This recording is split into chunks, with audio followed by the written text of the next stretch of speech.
सबसे पहले तो जो बड़ी खबर है वो ये है कि ईरान ने अब जवाबी कार्रवाई की है अमरीकी अड्डे पे।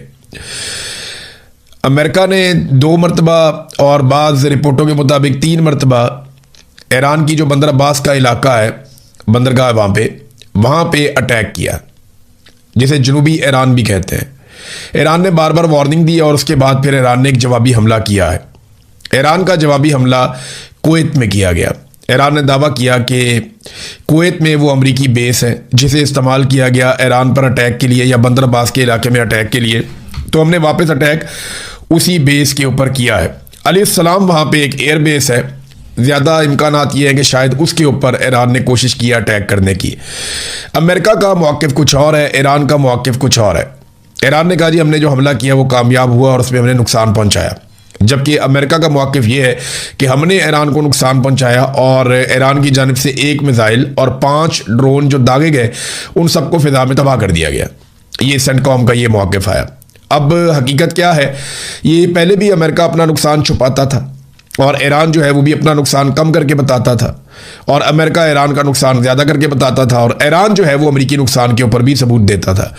तो अब मामला ये है कि आने वाले दिनों में पता चल जाएगा कि कुवैत में अमेरिका को नुकसान हुआ या नहीं हुआ, लेकिन ईरान ने बड़े लंबे टाइम के बाद, लगभग 2 महीनों के बाद वापस एक जवाबी कार्रवाई की है जंगबंदी के बाद। और ये जवाबी कार्रवाई जो है इसमें इजाफा हो सकता है क्योंकि ईरान ने एक स्टेटमेंट भी यहाँ पे जारी किया है, और ईरानी क़यादत ने एक आला सतही मीटिंग के बाद ये बाकायदा ऐलान जारी किया है कि अगर अमेरिका ने दोबारा हमला किया जनूबी ईरान पर तो फ़ौरन शदीद रद्द-ए-अमल आएगा। इसका मैकेनिज्म बना लिया गया है। देखिए, इसको आप समझें कि ईरान ने होल्ड कर लिया था अपनी पूरी फोर्सेस को और उन्हें ये आगाह कर दिया था कि कोई भी हमला करने से पहले इजाज़त लेनी पड़ेगी।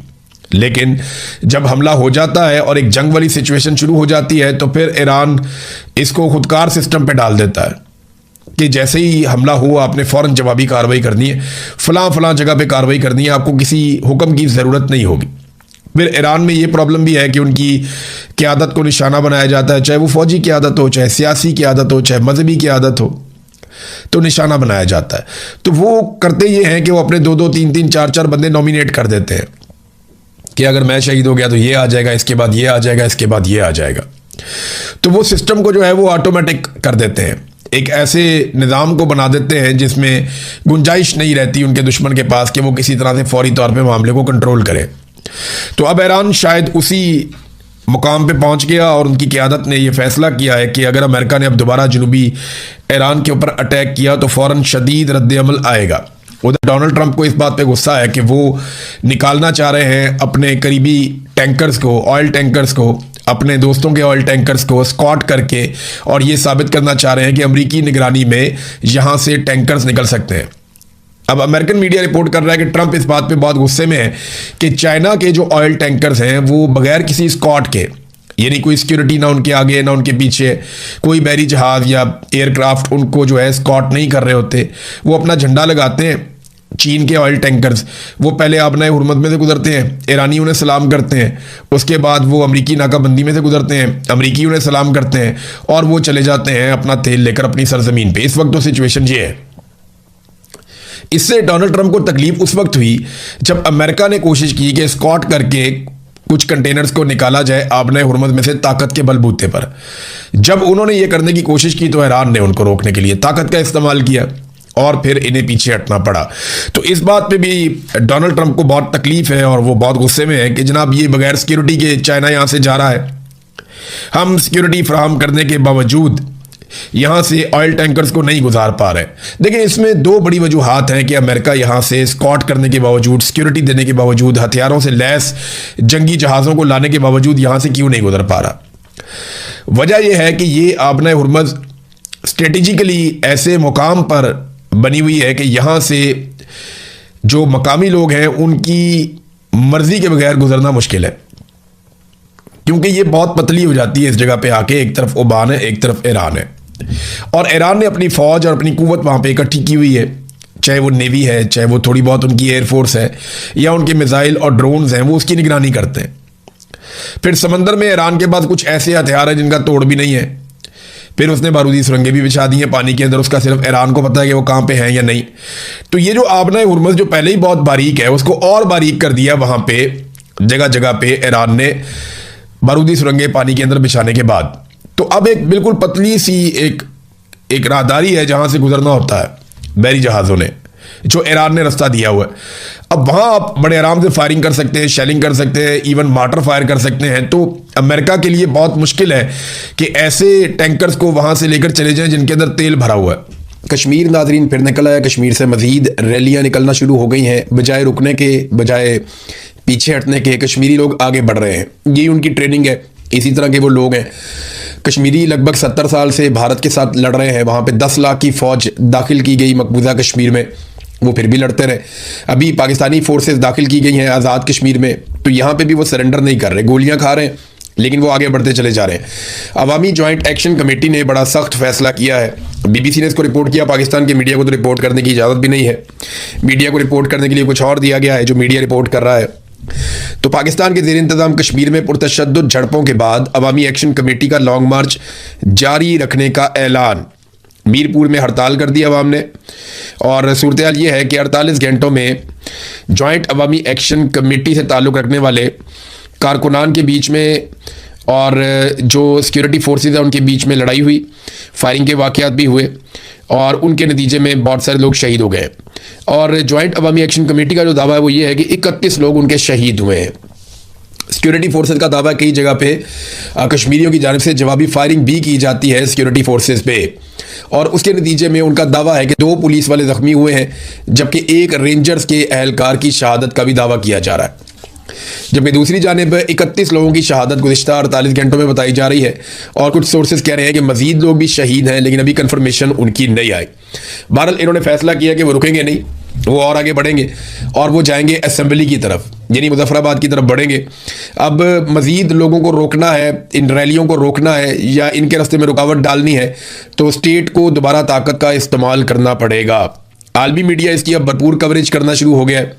यहाँ मैं ये देख रहा हूँ कि गार्डियन ने भी इसके ऊपर पूरा एक आर्टिकल लिखा है, अमेरिकन मीडिया भी इसके ऊपर लिख रहा है, अल जज़ीरा ने इसके ऊपर बड़ी तफसीली रिपोर्टिंग की है, और ये बता रहे हैं कि at least 30 people are alleged to have been killed in Pakistan administrated Kashmir in the past 2 days, यानी 2 दिन के अंदर इतने लोग जो है वो मारे गए हैं, और बड़ा ब्रूटल स्टेट क्रैकडाउन हुआ है, और जो पब्लिक के ऊपर जो लोग एहतजाज कर रहे थे उनके ऊपर, और ये निहत्ते लोग हैं जिनको मारा जाता है। ज़्यादातर लोग निहत्ते हैं, बंदूक वाला आदमी तो ऐसे नहीं मारा जाता, बंदूक वाला आदमी तो आगे से रिएक्ट करता है, वो आगे से गोली चलाता है। ये तो निहत्ते लोग हैं जो शहीद हो जाते हैं। इनमें से बहुत सारों को आप जानते हैं, कोई इमाम मस्जिद है, कोई उस्ताद है, कोई बुजुर्ग आदमी है, कोई नौजवान है, कोई बच्चा तालीम हासिल कर रहा था वो शहीद हो गया, एक PhD कर रहे थे उसामा साहब वो भी शहीद हो गए, एक एयरफोर्स का नौजवान है ऑफिसर, उसके वालिद भी शहीद हो गए। तो ये सारे आम लोग हैं जो शहीद हो रहे हैं। 1-2 गोलियां लगी हैं कमांडर फारूक को। ये कमांडर फारूक जो है इन्होंने माजी में एक बहुत बड़ा कारनामा किया था। जब इंडियन फोर्सेस दाखिल हो गई आज़ाद कश्मीर में और पाकिस्तानी फोर्सेस उनको नहीं रोक पाई, तो उस वक्त कमांडर फारूक ने, ये फारूक साहब ने अपने चंद साथियों के साथ मिलकर लोकली भारतीय फ़ौज का मुकाबला करना शुरू किया, और इन्होंने इतना शदीद मुज़ामत की और इतना ज़बरदस्त मुकाबला किया कि भारतीय फ़ौज को वापस मकबूजा कश्मीर की हदूद में धकेल दिया, और इन्होंने हिफाजत की आज़ाद कश्मीर के उस पूरे खित्ते की जिसके ऊपर कब्जा करना चाह रहा था इंडिया। यानी जहां पाकिस्तान की फ़ौज बेबस हुई, वहां पे मकामी लोगों ने निकलकर हथियार उठाकर मुकाबला किया भारतीय फ़ौज का। उसके बाद ना इन्हें कमांडर फारूक का खिताब दे दिया गया। पहले फारूक इनका नाम था, फिर इन्हें कमांडर फारूक का खिताब दिया गया। फौजी हलकों में इन्हें बहुत इज्जत की नज़र से देखा जाता था, लोग इनसे बहुत प्यार करते थे कि इन्होंने अपनी सरजमीन की हिफाजत के लिए भारत की एक ताकतवर फ़ौज का मुकाबला किया था अपने चंद साथियों के साथ। अब कमांडर फारूक को भी 2 गोलियां मारी हैं, यानी वो कमांडर फारूक जिसने भारतीय फ़ौज से आज़ाद कश्मीर के रकबे को बचाया था और जो वो कब्ज़ा करने जा रहे थे वो कब्ज़ा छुड़वाया था। अब वो कमांडर फारूक जो है वो रा का एजेंट है। यानी ये पाकिस्तान की हुकूमत तो यही कहती है ना, बिलावल की जो हुकूमत है वो भी यही कहती है, यानी बिलावल के मुताबिक ये लोग दहशतगर्द हैं, बिलावल के मुताबिक ये लोग शरपसंद हैं, बिलावल की हुकूमत के मुताबिक ये लोग इंडिया के एजेंट हैं और ये पाकिस्तान मुखालिफ शरपसंद अनासिर हैं, तो इन्हें कुचलना बहुत ज़रूरी है। बिलावल की पार्टी तो यही कह रही है, बिलावल भी यही कह रहा है, लेकिन दूसरी तरफ बिलावल इनके मुतालबात भी दोहराता है ताकि अवाम का वोट मिल जाए। बड़ी इनकी ऑकवर्ड सिचुएशन है। जॉइंट अवामी एक्शन कमेटी को कलअदम भी रखा हुआ है, उनके मुतालबात के हक में बात भी करते हैं। क्योंकि अवाम उन मुतालबात के साथ खड़ी है।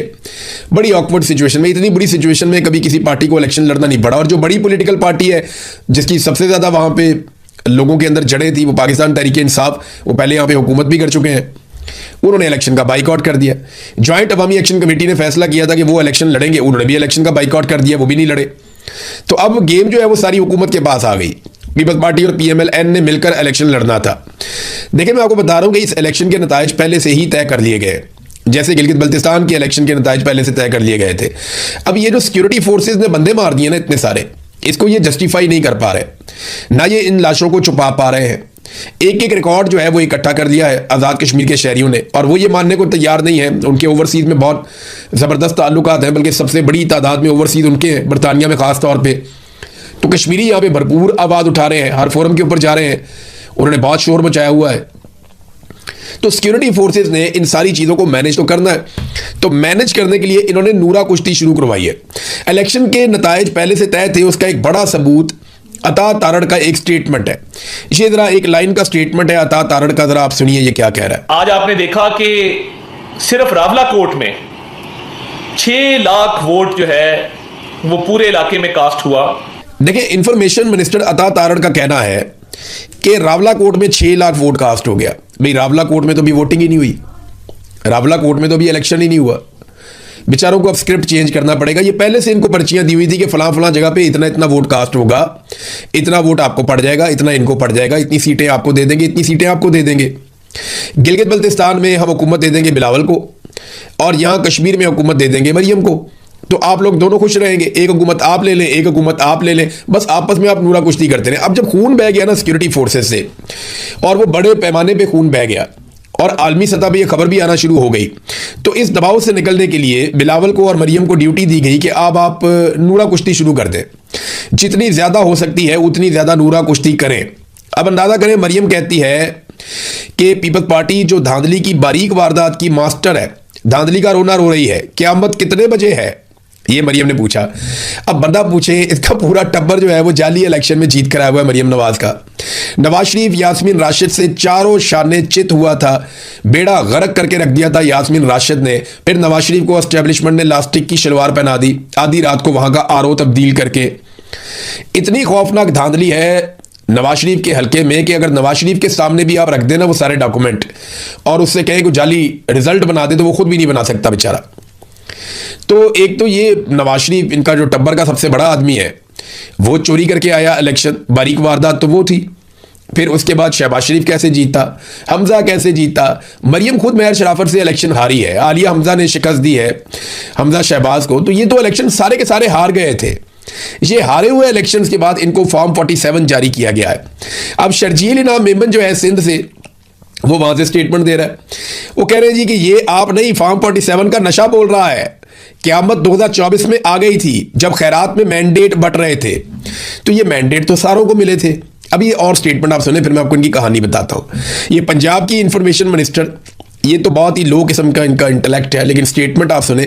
बिलावल ने कल किसी का गिरबान पकड़ा, रात तक पाँव पकड़ के वजाहतें देता रहा, क्योंकि बिलावल ने कल स्टेटमेंट दिया था ना एस्टेब्लिशमेंट और रियासत के खिलाफ, तो बाद में रात को पाँव पकड़ के वजाहतें देता रहा टीवी चैनल्स पे बैठ के। ये जनाब उसको टॉन्ट किया है। कि एक और चीज़, बिलावल का स्टेटमेंट है, ये फॉर्म 47 की वजह से बैठे हुए हैं। तो ये बिलावल ने भी स्टेटमेंट दे दिया। राजा परवेज अशरफ का कहना है कि सोचे समझे मंसूबे के तहत धांधली की गई है। फिर शर्जील मेमन आता है, वो कहता है ऐसा भी हुआ है कि इलेक्शन में पोलिंग स्टेशन पर 110% तक वोट पड़े। ये जो हुआ था 2024 के इलेक्शन में, जब PTI को निकालने के लिए आसिम मुनीर साहब ने पूरी गेम डाली थी। अच्छा, ये सारे एक दूसरे को कह रहे कि तू भी धांधली से आया, वो कह रहे तू धांधली से आया, ये नहीं बता रहे लेकर कौन आया। अब्बा जी का नाम नहीं लेंगे दोनों। बिलावल कह रहा है कि तुम्हें धांधली से लाया